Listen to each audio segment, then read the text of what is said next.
तो आज हम सोल लाइन सीरीज को दोबारा स्टार्ट करने वाले हैं और पिछले एपिसोड में आप लोगों ने क्या देखा था वो पहले रिकैप करते हैं। तेंग सेंग और उस लड़की के बीच में लड़ाई हो चुकी थी और इस लड़ाई में तेंग सेंग ने जीत लिया था। अब तेंग सेंग के पास एक स्पाइडर सोल रिंग था और इसी को एब्जॉर्ब करने के लिए वह बैठ जाता है। अब ये सोल रिंग को एब्जॉर्ब करने के लिए उसको काफी एनर्जी की जरूरत था और उसको काफी दर्द भी हो रहा था।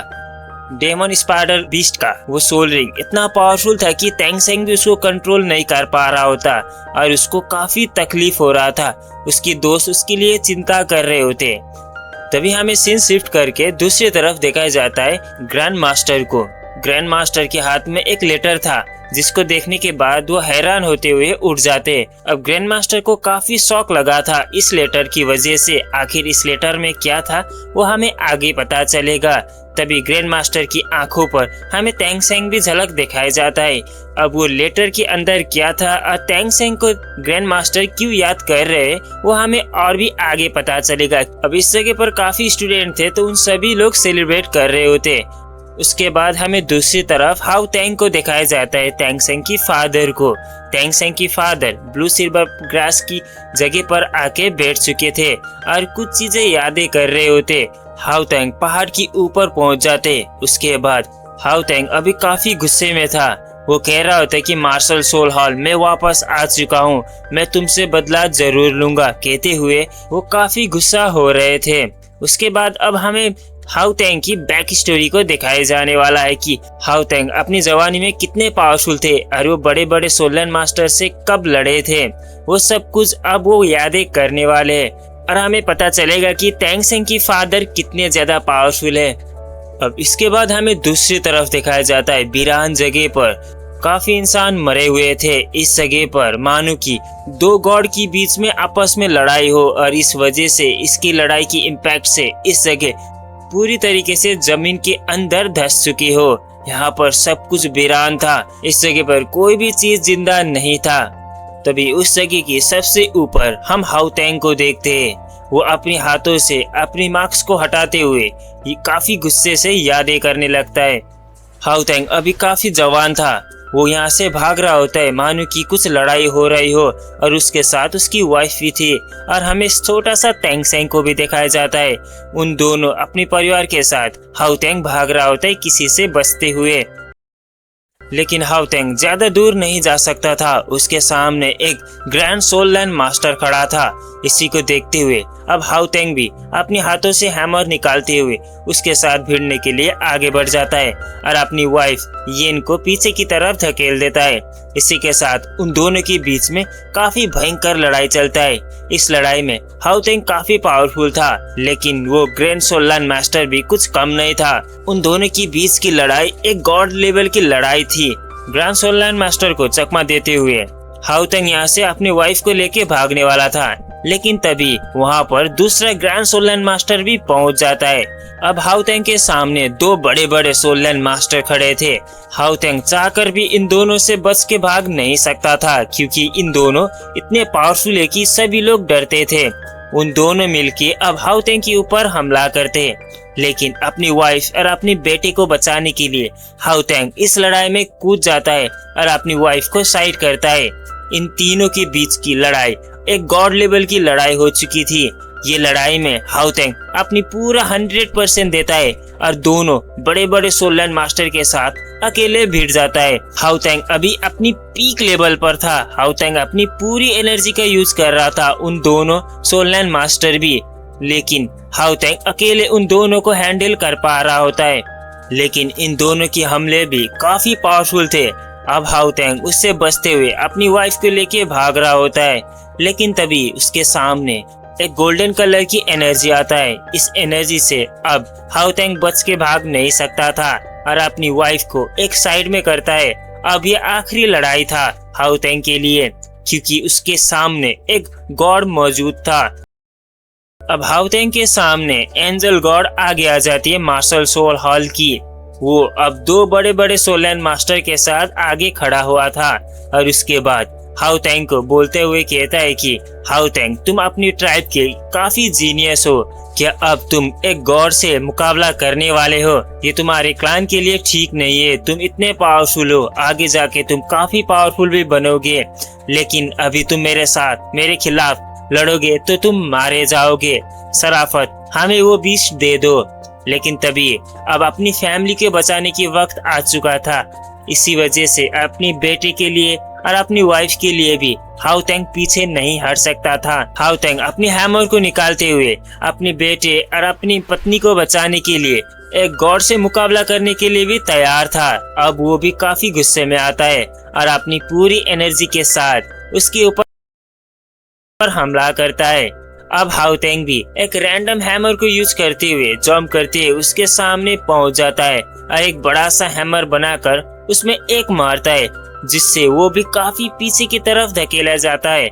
जिसको देख के अब वो और भी काफी गुस्से में आता है, क्योंकि ऐसा ही उसे चलता रहा तो हाउ तेंग उसे काफी आसानी से हरा देगा। लेकिन एक गॉड को हराना उतना आसान भी नहीं था, लेकिन फिर भी वो उसे टक्कर दे रहा होता है। जिसको देख के वो दोनों सोल लैंड मास्टर भी अपने जादू करने लगते हैं और दोनों अपनी पावर की इकट्ठा करते हुए हाउ तेंग को जकड़ लेते हैं, जिससे हाउ तेंग उस गॉड के साथ मुकाबला नहीं कर सकता था। इसी का मौका का फायदा उठाकर वो गॉड भी अपनी ट्राइडेंट से हाउ तेंग के ऊपर हमला करता है, जिसकी पावर इतना बड़ा था कि हाउ तेंग सीधे नीचे की तरफ आके गिर जाता है। अब हाउ तेंग उठ भी नहीं सकता था, क्योंकि ये पावर एक गॉड की पावर था। इसी वजह से अब हाउ तेंग की लास्ट होप बच चुकी थी। अब वो मारे जाने वाला था। हाउ तेंग चाहकर भी उसे रोक नहीं सकता था। इसी वजह से अब वो गॉड भी एक आखिरी अटैक तैयार करता है, जिससे हाउ तेंग की पूरी कहानी मिटाया जा सके। वो अपनी पावर से हाउ तेंग के ऊपर मारने के लिए छोड़ देता है, लेकिन तभी अचानक हाउ तेंग के सामने आके वो ट्राइडेंट रुक जाता है। तभी हमें पता चलता है कि उसकी वाइफ ब्लू सिल्वर प्लांट को यूज करते हुए उस ट्राइडेंट को रोक लिए थे। अब हमें पता चलता है कि हाउ तेंग की वाइफ एक सोल बीस्ट थी। इसी वजह से उन सभी लोग इसी के लिए आए थे और अपनी सभी फैमिली को बचाने के लिए हाउ तेंग लड़ाई कर रहा होता है। लेकिन अब वो अपनी पत्नी को भी गुमा नहीं सकता था। इसी वजह से कहता है कि तुम इस जगह पर किस लिए आए? मैंने तो तुम्हें जाने के लिए कहा था। लेकिन उसकी वाइफ बताती है कि मैं तुम्हें अकेले छोड़ के नहीं जाऊंगी। तभी उन सभी लोग के ऊपर और सब आसपास सभी मास्टर सोल हल की सभी पावरफुल योद्धा उन दोनों को घेर चुके थे। अब हाउ तेंग की वाइफ ही कहती है कि मैंने तुम्हें प्यार करके कुछ गलत नहीं किया और मुझे कोई भी रिग्रेट नहीं है, लेकिन हमारी बच्चे को तुम ख्याल रखना। कहते हुए हाउ तेंग से वो काफी दूर जाने लगती है। हाउ तेंग कुछ भी नहीं कर सकता था, लेकिन अब हाउ तेंग की वाइफ येन उन सभी लोग के सामने जाती है और अपनी पावर को अनलीश करती है। दरअसल हाउ तेंग की वाइफ येन भी काफी पावरफुल है। वो उन सभी लोग से काफी पावरफुल है। वो अपने बेटे और हाउ तेंग को बचाने के लिए अब खुद को सेक्रीफाइस करने के लिए तैयार थी। इसी वजह से उन सभी लोग के सामने आके खड़े हो जाती है। अब हाउ तेंग की वाइफ को पता था कि हाउ तेंग ये सब कुछ नहीं चाहता। इसी वजह से उसकी वाइफ उसको ब्लू सिल्वर ग्लास में जकड़ लेती है और उसके सामने आने नहीं देती है। इसी वजह से वो आगे बढ़ जाती है और अपनी पावर को अनलीश करते हुए खुद को सेक्रीफाइस करने के लिए तैयार हो जाती है। हाउ तेंग की वाइफ ने उसके लिए और उसके बेटे के लिए खुद को सेक्रीफाइस कर देती है। हाउ तेंग इससे काफी नाराज होता है, क्योंकि उसी को बचाने के लिए और तेंग सेंग को बचाने के लिए उसकी पत्नी ने सेक्रीफाइस किया था। इसी पर सीन यहाँ पर कट जाती है। उसके बाद हमें तेंग सेंग को दिखाया जाता है। अब इसके बाद क्या हुआ वो सब कुछ हमें आगे डिटेल में पता चलते जाएगा। उसके बाद हमें तेंग सेंग को देखते तेंग सेंग के दिमाग में भी कुछ यादें आ रहा था, अपनी मदर की और जीबू की और अपने फादर का भी। और वो काफी तकलीफ में भी था, क्योंकि उसने डेमन स्पाइडर बीस्ट को सोल रिंग को एब्जॉर्ब कर रहा होता। वो काफी तकलीफ में होता है। वो चिल्लाने लगता है और सभी चीज को यादें भी करने लगता है। अब तेंग सेंग मुसीबत में देख के उन लोगों की दोस्त भी काफी डर चुके थे और काफी उसके लिए चिंता कर रहे थे कि आखिर अब तेंग सेंग कैसे सरवाइव कर पाएगा। उसके बाद हमें हाउ तेंग को दिखाया जाता है। हाउ तेंग उसी ब्लू सिल्वर ग्रास के सामने जा चुका था और उसी से बातें कर रहा था क्योंकि वो अपनी वाइफ की उसके सामने झलक देख रहा था और वो उससे वादा भी करता है कि तुम्हारा बेटा काफी पावरफुल बन चुका है, वो अपनी लड़ाई कर रहा है, जो तुमने किया वो तुम्हारे बेटे ने अब उसकी बदला जरूर लेगा और मैं उसका साथ दूंगा। और काफी कुछ यादें और उसके साथ बातें करता रहता है। हाउ तेंग लास्ट में ये भी कहता है कि मास्टर सोल हॉर्न ने जो तुम्हें दुख दिया है और जिसके लिए तुम सेक्रीफाइस हुए हो उसका बदला हम जरूर लेंगे। ये कहते हुए इसी के साथ यहीं पर एपिसोड खत्म होता है।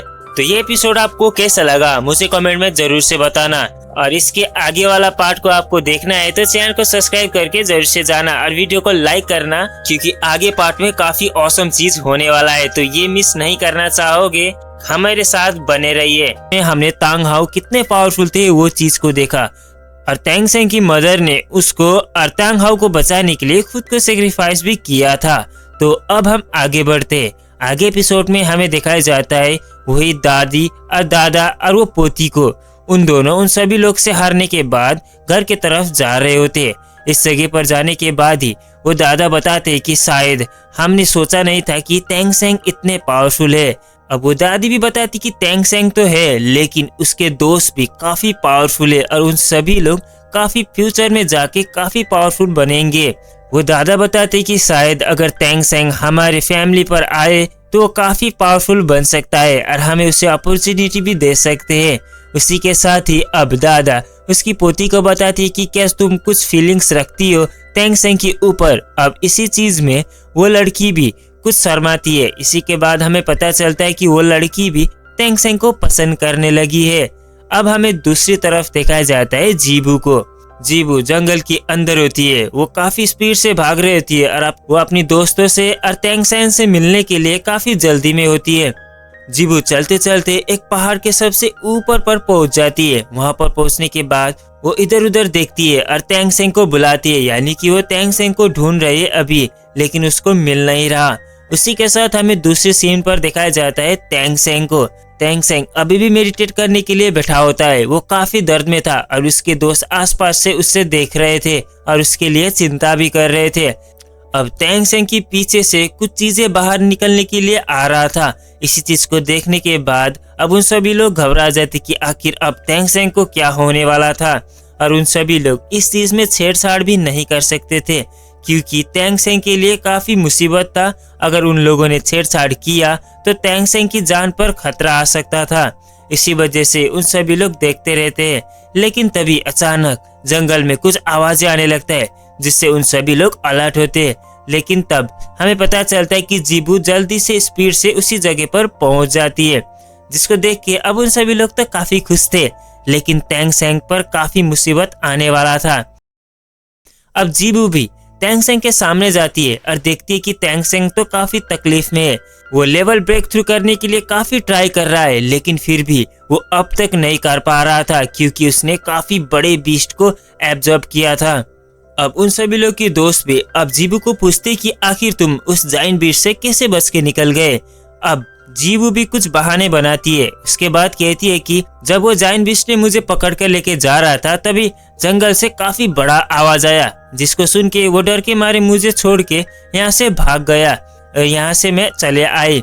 अब ये चीज को सुनने के बाद उन लोगों को थोड़ा सा डाउट होता है, लेकिन इसी के चलते जीबू अपनी बातें को मुड़ाती है और बताती है कि मैं लेवल 30 पर पहुंच चुका हूँ। और इसी के साथ अब उन सभी लोग और भी खुश होते हैं क्योंकि जीबू अब लेवल 30 पर पहुंच चुकी है। अब इसके बाद दूसरी सीन शिफ्ट होता है और उसके बाद हमें ग्रैंड मास्टर को दिखाए थे। उसके बाद हम ग्रैंड मास्टर को देखते हैं। ग्रैंड मास्टर अब दिन उन दोनों के बीच में बातें चल रहा था।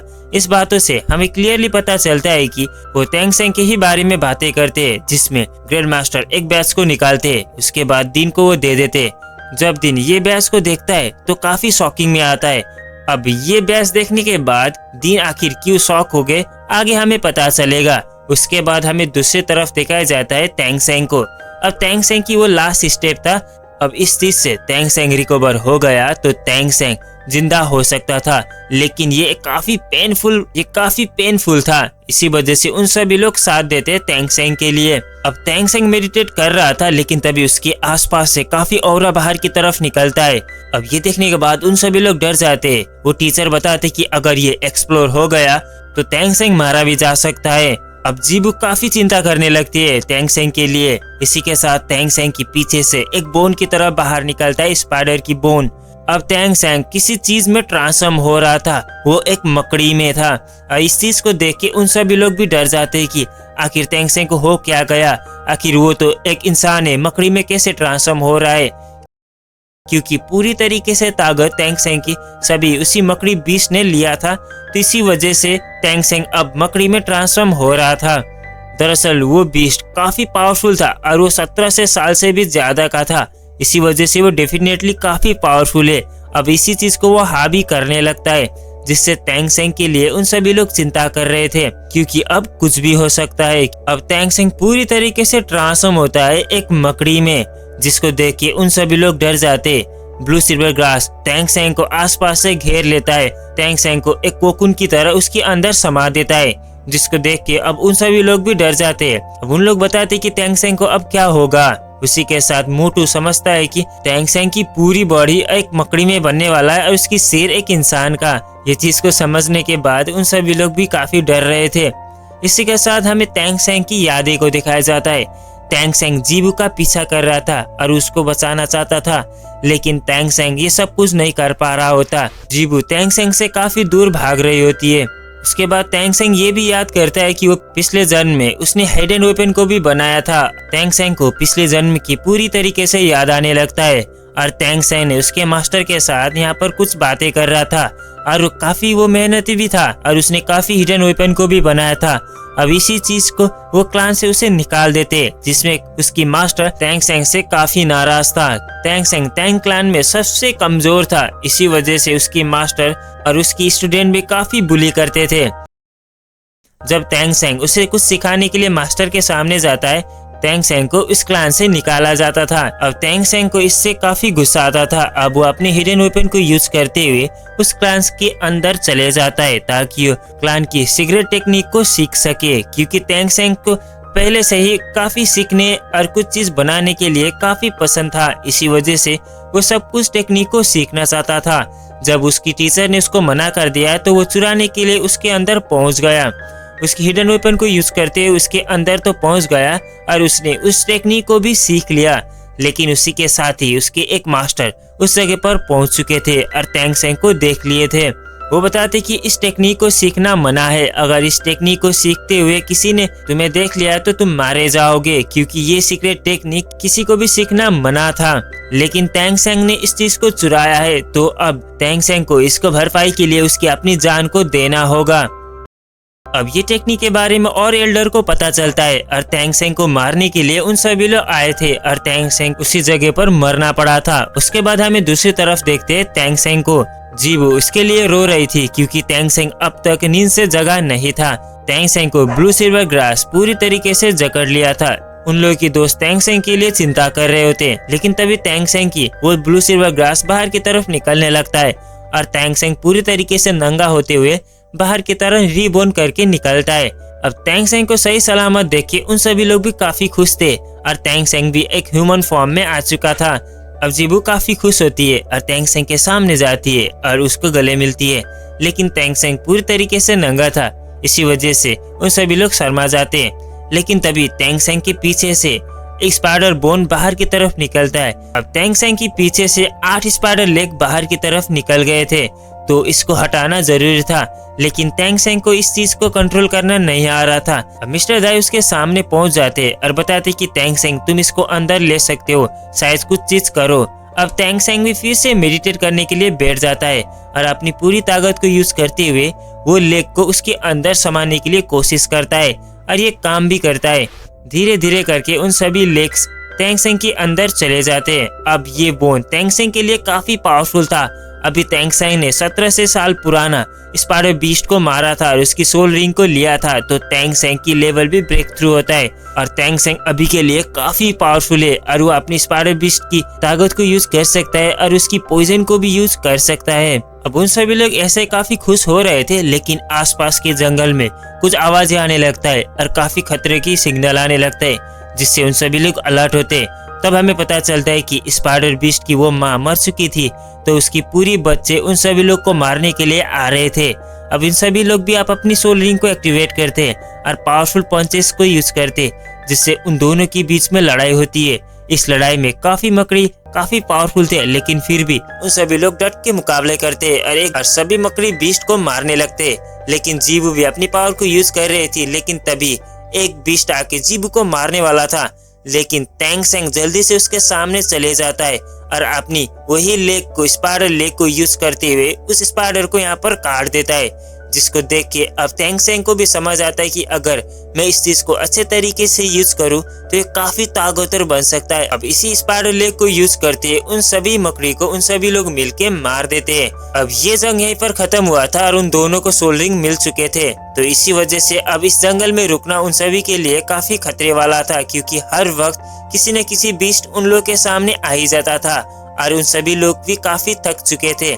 तो अब उन सभी लोग घर जाने के लिए निकलते हैं। तो इसी के साथ ये एपिसोड भी यहीं पर खत्म होता है। तो ये वीडियो आपको कैसा लगा मुझे कमेंट में जरूर से बताना।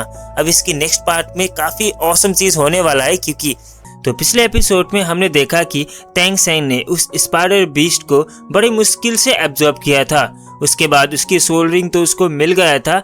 उसी के साथ उन लोगों के पीछे उसी स्पाइडर बीस्ट की बच्चे भी हमला करने लगे थे और इन सभी बच्चे को मारने के बाद उन सभी लोग अब इस जंगल से बाहर की तरफ निकलते हैं। अब ऑस्कर की फ्लाइंग सॉसेज खाते हुए उन सभी लोग आसमान से उड़ते हुए उस जंगल से बाहर की तरफ निकल जाते हैं। उसी के साथ अब टीचर उन सभी लोगों को आज के दिन के लिए रेस्ट देते हैं। इसी के साथ मोटू बताता है कि हम अभी मौत की मुंह से बाहर निकल के आए, अभी के एक दिन के लिए तो रेस्ट मिलना चाहिए। कहते हुए उन सभी लोग अपने रूम की तरफ चले जाते हैं। उसके बाद हमें दूसरी तरफ दिखाया जाता है वो टीचर और दीन के बीच में बातें चलता है। जब वो टीचर बताते कि वो जायंट बीस्ट हमारे सामने आ गए थे, लेकिन उस बीस्ट को हम लोग हरा नहीं पाए। अब दीन भी बताते कि वो बीस्ट इतना ही पावरफुल था, तुम्हारे कोई गलती नहीं है। जिसमें अब वो टीचर भी काफी गुस्सा हो रहा था, क्योंकि ऐसे जंगल में वो बीस्ट अचानक कैसे आया, क्योंकि वो तो जंगल के बीच में रहता था। अब इन दोनों की बातें तो हो रहा था, तभी वहाँ पर ग्रैंड मास्टर भी पहुँच जाते और बताते कि यहाँ पर क्या बातें चल रहा है। तभी अब दिन भी उस टीचर को यहाँ पर इंट्रोडक्शन कराता है ग्रैंड मास्टर की और कहता है कि ये तेंग सेंग की टीचर है। अब वो टीचर ग्रैंड मास्टर को मास्टर करके बुलाते, क्योंकि वो भी काफी शॉकिंग में था, इसलिए क्योंकि तेंग सेंग काफी ज्यादा पावरफुल है, इसी वजह से इसका टीचर ये है, इसी वजह से वो उसकी तरफ रिस्पेक्ट पेश करता है। अब इन तीनों एक ठाव में बैठ के बातें कर रहे होते, तब हमें दूसरी तरफ सीन में दिखाया जाता है सावन पहाड़ के सबसे ऊपर फ्लोर में आया होता है और वो उस ऊपर की नजारे देख रहा होता है और अपनी लंबी लंबी सांस भी फेर रहा होता है। अब तेंग सेंग अपनी हाथ आगे की तरफ बढ़ाता है, तभी वो अचानक किसी और जगह पर पहुंच जाता है। तब उसके हम पीछे देखते हैं, तेंग सेंग के पीछे जो इल्यूजन में आया था पास्ट वाली तेंग सेंग, वही उसको देखता है और वो उसी तेंग सेंग को पूछता है कि आखिर मैं ये इल्यूजन कैसे देख रहा हूँ। तभी वो तेंग सेंग बताता है कि ये इल्यूजन नहीं, तुम्हारी पास्ट की मेमोरी है। मैंने तो ये सब कुछ स्किल सीख लिया, लेकिन अब तुम्हें प्रूफ करने के लिए तुमने दूसरा जन्म लिया है और मैं खुद इसी स्किल को इम्प्रूव करके अब तुम्हें बेस्ट बनना होगा। असल बात ये थी कि पास्ट हुआ तेंग सेंग को हर चीज में वो महारत हासिल करना चाहता था, लेकिन उसने कर नहीं पाया, वो मारा गया। लेकिन अब वही पास्ट मेमोरी उसको याद है, तो अब वो पूरी तरीके से कुछ भी कर सकता है और इस चीज को इम्प्रूव भी कर सकता है। अब वो भी वादा करता है उस तेंग सेंग से और दोनों एक दूसरे की तरफ हाथ बढ़ाते हैं। उस बड़े तेंग सेंग से यंग तेंग सेंग प्रॉमिस करता है। इसी के साथ बड़ा तेंग सेंग धीरे धीरे गायब होने लगता है। अब तेंग सेंग काफी जोश में कहता है कि मैं टैंक क्लैंक को निर्माण करूंगा और पूरी तरीके से बनाऊंगा और मेरा नॉलेज सब कुछ मैं उसी में झोंक दूंगा। मैंने पिछले जन्म में सब कुछ नहीं किया, वो सब कुछ अब मैं कर सकता हूँ। कहते हुए काफी वो मोटिवेट होने लगता है। तब हमें अब दूसरी तरफ देखा जाता है सुबह की टाइम को। सुबह की टाइम में इन्हीं तीनों मास्टर एक दूसरे के ऊपर बातें कर रहे थे, जिसमें उसी जायंट एप बीस्ट एक दूसरे जंगल में वही स्नेक बीस्ट के बारे में भी। दरअसल इन दोनों काफी पावरफुल है इसी फॉरेस्ट का, लेकिन कोई भी ग्रैंड सोलन मास्टर भी उन दोनों के सामने जाके टक्कर नहीं दे सकता। इसी वजह से उन बीस्ट एक जंगल के अंदर रहते हैं। अब ये बात सुनने के बाद वो टीचर तो काफी हैरान होता है, क्योंकि वो जायंट एप से भी ज्यादा पावरफुल दूसरा बीस्ट भी है। एक बार एक ग्रैंड सोलन मास्टर उसी जगह पर उस बीस्ट को हराने के लिए गया था, लेकिन तभी उसी जगह पर वो स्नेक बीस्ट भी प्रकट हुआ। इसी के साथ जिसको देख के वो डर के मारे उस जगह से भाग गया। ये दो बीस्ट ह्यूमन लैंग्वेज भी बोल सकते हैं और ये इतने पावरफुल है कि इन दोनों एकजुट हो गए तो इन दोनों को हराना एक इम्पॉसिबल ही बन जाता है। तुम लकी हो कि उस जायंट बीस्ट को देखने के बावजूद भी तुम बच के आ गए। इसी के साथ वो टीचर और भी हैरान होके बैठा होता है। अब इन सभी लोग तो अपनी स्टूडेंट के बारे में बातें करने लगते हैं। अब ऑस्कर ने भी लेवल ब्रेक थ्रू कर लिया है, उसने भी सोल रिंग मिल चुका है। अब वो अपनी सॉसेस को खाकर उड़ भी सकता है। इसी के साथ उन सभी लोग भी आपस में बातें करते हैं कि हमारे सेक्स स्कूल की जो भी स्टूडेंट है उन सभी लोग एक मॉन्स्टर की तरह है, आगे जाके इन सभी लोग काफी पावरफुल बनेंगे। इसी के साथ हम अब दूसरी तरफ दिखाया जाता है टैंग सेंग और उन सभी स्टूडेंट के बीच को। तभी टीचर और उन सभी लोग भी उसी जगह पर आ रहे होते, जिसको देख के टैंग सेंग जल्दी से उन लोग के सामने पहुंच जाता है। अब उन लोग को वो ग्रीट करने लगता है। अब ग्रैंड मास्टर भी टैंग सेंग को एकजुट होने के लिए कहते हैं। अब मोटू टैंग सेंग के सामने आता है और बताता है कि वो तीसरा अंकल कौन है, लेकिन तभी टैंग सेंग बताता है कि वो मेरा टीचर है। अब दिन उन सभी बच्चों को लिटिल मॉन्स्टर करके बुलाता है और उन सभी लोग भी खड़े होते हैं। अब दिन उन सभी लोगों को बताता है कि ये ग्रैंड मास्टर है और ये टैंग सेंग की टीचर भी है। आगे जाके अब तुम सभी लोगों को यही ट्रेनिंग करेंगे। इसी के साथ उन सभी लोग काफी खुशी हो रहे थे, लेकिन तभी टैंग सेंग की छाती पर काफी जोर से दर्द करने लगता है और वो काफी चिल्लाने लगता है और नीचे की तरफ गिर जाता है। इसी के साथ टैंग सेंग को काफी पेन हो रहा था। उन सभी लोग भी ये देख के काफी हैरान थे कि आखिर अचानक टैंग सेंग को हो क्या गया है। ग्रैंड मास्टर समझ जाते कि ये वही स्पाइडर बीस्ट का काम है और टैंग सेंग की आसपास काफी ऑरा फैलने लगता है और टैंग सेंग की पीछे से वही स्पाइडर बीस्ट की बोन बाहर की तरफ निकलने लगता है। इसको देख के उन सभी लोग डर जाते। जब टैंग सेंग की पीछे से काफी ज्यादा बोन बाहर की तरफ निकल रहा था, उसको काफी दर्द हो रहा था। वो स्पाइडर बोन मोटू को एक खरोच मार देता है, जिसकी वजह से मोटू नीचे की तरफ गिर जाता है और उस खरोच में काफी पॉइजन फैला हुआ था। इसी वजह से मोटू को यहीं पर गिरा देता है। इसी के साथ उन सभी लोग भी काफी हैरान होकर देख रहे थे कि आखिर अब टैंग सेंग को हो क्या गया है। अब उन सभी लोग भी डरने लगते हैं, लेकिन तभी ग्रैंड मास्टर बताते कि दिन इसको लेके चले जाओ। अब वो मोटू को लेके दूसरी तरफ चले जाते। इसी के साथ ग्रैंड मास्टर अब टैंग सेंग के सामने आते। टैंग सेंग काफी चिल्ला रहा होता है क्योंकि उसको काफी दर्द हो रहा था, वो अपनी कंट्रोल पर ही नहीं था। तभी ग्रैंड मास्टर बताते कि तुम अपनी कंट्रोल पर आ जाओ और लंबी लंबी सांस फेरो। अब तुम समझो कि तुम्हारी पीछे अपने ही बोन है, इसी के साथ तुम उसको अंदर लेने की कोशिश करो। अब टैंग सेंग भी ग्रैंड मास्टर की बातें को मानता है और इसे यही चीज करने लगता है। अब ग्रैंड मास्टर और भी कहते हैं कि तुम्हारी बॉडी का ये पार्ट है, तुम अपनी बॉडी की पार्ट की तरह इसको यूज करो। अब टैंग सेंग भी ऐसे ही करने लगता है। तभी टैंग सेंग की पीछे से वही सभी बोन अंदर की तरफ जाने लगता है। अब कुछ टाइम के बाद हम देखते हैं दूसरी तरफ मोटू बेड पर लेटा होता है, वो उसी पॉइजन से मरने वाला होता है। इसी के साथ ग्रैंड मास्टर बताती कि तुम्हारी वजह से अब तुम्हारे दोस्त मारा जाने वाला है, लेकिन टैंग सेंग काफी घबरा जाता है क्योंकि उसी की वजह से अब उसका ही दोस्त मारे जाने वाला था। अब टैंग सेंग ने जो पॉइजन दिया था इसका इलाज नामुमकिन था क्योंकि वो टैंग सेंग ही खुद कर सकता है, लेकिन टैंग सेंग को अपनी पॉइजन निकालना नहीं आता था। अब मोटू के पास भी ज्यादा वक्त नहीं था, टैंग सेंग को कुछ भी करके इसकी पॉइजन को निकालना था, लेकिन उसको ये चीज करना नहीं आता था। लेकिन ग्रैंड मास्टर बताते कि मैं तुम्हें हेल्प करूंगा और मैं तुम्हें अपनी बोन को कंट्रोल करने की सिखाऊंगा, तब तुम अपनी दोस्त को बचा लेना। ग्रैंड मास्टर उसको समझाते और बुझाते और कहते कि तुम अपनी बॉडी पार्ट की तरह इसको यूज करो, तुम अकेले ही इंसान हो जो अपनी दोस्त को बचा सकता है। तभी अब टैंग सेंग भी ग्रैंड मास्टर को बातें मानता है और अपनी फिर से वही स्पाइडर बोन बाहर की तरफ निकालता है। इसी के साथ अब मोटू की वो पॉइजन को निकालने की कोशिश करता है। अब हमें दूसरी तरफ देखते हैं दिन को। दिन काफी घबराया हुआ था क्योंकि उसकी स्टूडेंट अब मारे जाने वाला था, लेकिन तभी वो अंदर की तरफ चले जाता है। ग्रैंड मास्टर बताते हैं कि अब मोटू ठीक है लेकिन को आराम की जरूरत है। तभी ग्रैंड मास्टर अब टैंग सेंग को उसी सोल रिंग को एक्टिवेट करने के लिए मना करते।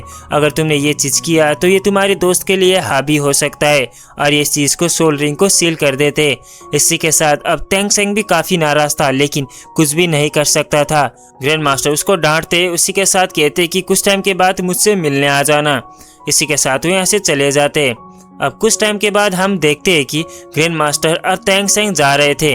तभी ग्रैंड मास्टर बताते कि तुमने अच्छा काम किया, मैंने विश्वास नहीं किया था कि तुम इतने जल्दी 30 लेवल पार कर जाओगे, लेकिन ये अच्छा बात है, हर वक्त तुम मुझे सरप्राइज कर रहे हो। अब ग्रैंड मास्टर अब टैंग सेंग की ब्लू सिल्वर ग्रास को भी देखते हैं। टैंग सेंग अपनी पूरी पावर को उसको दिखाता है। ग्रैंड मास्टर उसके लिए कुछ सजेस्ट भी करते हैं और कहते हैं कि तुम अपनी ब्लू सिल्वर ग्रास में पॉइजन को यूज भी कर सकते हो जिससे तुम्हारी पावर और भी ज्यादा होगा, लेकिन ये मत भूलना कि तुम अपनी स्पाइडर की वो सोल रिंग को मेरी परमिशन के अलावा तुम यूज नहीं करोगे। टैंग सेंग भी हाँ करता है और हर बात को मानता है। उन दोनों की बातें खत्म होता है तो उसके बाद हम कुछ टाइम के बाद देखते हैं टैंग सेंग जा रहा था क्योंकि उसको हिडन वेपन को बनाना था, इसी वजह से कुछ सामान लेने के लिए जा रहा था। तभी उसको याद आता है कि इस लोहार की जगह पर जाना चाहिए और उस जगह पर पहुंच जाता है। अब एक आदमी को वो पूछता है कि ये सामान मिल सकता है। तभी वो आदमी इस सामान को देखने के बाद हैरान होता है और वो दुकान की मालिक भी इस सामान को देख के सरप्राइज होता है और पूछता है कि आखिर तुम्हें ये सामान किस लिए चाहिए। अब टैंग सेंग कुछ हिडन वेपन की उसे ब्लूप्रिंट दिखाता है और वो चीज को देखने के बाद वो टैंग सेंग को बताता है कि चलो मेरे साथ आ जाओ। अब टैंग सेंग को लेके वो चले जाता है। तब हमें पता चलता है कि वो भी एक सोल मास्टर है। अब टैंग सेंग और इन दोनों के बीच में एक डील होने वाला था। तभी उन सभी लोग ऊपर की तरफ पहुंच जाते। वहां पर पहुंचने के बाद कहता है कि कुछ डील की बात किया जाए तो तुम्हारे पास क्या है, लेकिन टैंग सेंग कोइन की बात करता है लेकिन वो नहीं मानता। आखिर मैं तुम्हारी मदद क्यों करूं इस चीज में। लेकिन तभी अब टैंग सेंग के लिए ये डील होना काफी जरूरी था, इसलिए क्योंकि ये काम में वो सोल मास्टर काफी माहिर था और टैंग सेंग के लिए काफी आसान हो सकता था। इसी वजह से अब टैंग सेंग अपनी बैज को उसे दिखाता है। जब ये बैज वो देखता है वो कहता है कि ये तो ग्रैंड मास्टर की बैज है। तभी वो भी काफी शॉकिंग में था क्योंकि इतने कम उम्र में वो एक 30 लेवल पर पहुंच चुका है। टैंग सेंग अपनी सोल रिंग को भी एक्टिवेट करता है, जिस चीज को देख के वो और भी हैरान था क्योंकि इतने बच्चे के पास इतना ज्यादा पावर। अब वो भी समझ जाता है कि ये टैंग सेंग ही है। तभी दो लड़के आ जाते इस जगह पर। वहां पर आने के बाद टैंग सेंग की तारीफें करते। दरअसल ये दोनों हैमर चलाने वाला वही लोग हैं जो सोल अरीना के पास में उन लोग के साथ लड़ाई किया था और हार गए थे। अब टैंग सेंग की भी तारीफें करने लगते। टैंग सेंग इतने पावरफुल है और वो आगे जाके काफी पावरफुल भी बनेगा। अब वो सोल मास्टर आराम से इस बात को डील कर देता है। इसी के साथ हम दूसरी तरफ देखते हैं टैंग सेंग को। टैंग सेंग भी उसी जगह पर पहाड़ के ऊपर आया था। तभी हम जीबू को भी देखते हैं। जीबू भी पीछे से आती है और टैंग सेंग को बुलाती है। उन दोनों आपस में बातें करते हैं और टैंग सेंग बताता है कि मैंने तुम्हें नहीं बचा पाया, लेकिन इस बार से मैं तुम्हें रक्षा करूंगा। प्रॉमिस करता हूँ कि मैं हर वक्त तुम्हारे साथ दूंगा। अब जीबू भी काफी खुश होती है और बताती है कि मैं भी तुम्हारे प्रोटेक्ट करूंगा। इसी के साथ इन दोनों के बीच में एक रोमांटिक एंगल बन जाती है। इसी के साथ ये एपिसोड भी यहीं पर खत्म होता है। वीडियो पसंद आए तो लाइक जरूर से करना, चैनल को सब्सक्राइब करना मत भूलना।